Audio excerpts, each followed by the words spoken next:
Face to face நான் வந்து பேசுறேன் இந்த வீடியோல. பவுல் டைரக்டா வந்து என்னன்னா வார்ன் பண்றாரு. லௌகிக ஞானத்துல யாருன்னா ஒருத்தர் பேசணும் நம்பாதீங்க.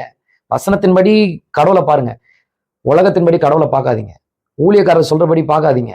அந்த ஊழியக்காரர் வந்து சாட்சி பெற்றவனா இருக்கணும், நற்சாட்சி பெற்றவனா இருக்கணும். ஒருவன் மேலே சீக்கிரமா கையை வைக்காத, அவனை அபிஷேகம் பண்ணாத, அவனை மூப்பனா தெரிந்து கொள்ளாத. பவுல் தீமோத்தேயுக்கெல்லாம் நிறைய குவாலிட்டிஸ் வந்து என்ன கொடுக்குறாரு.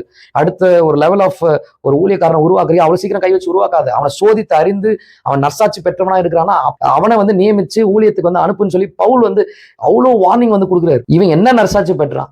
இப்போ இவனை ஆனா அபிஷேகம் பண்ண ஊழியக்காரர் யார்? அப்படி என்ன ரெஞ்ச்னா நற்சாட்சி பெற்று விட்டான்.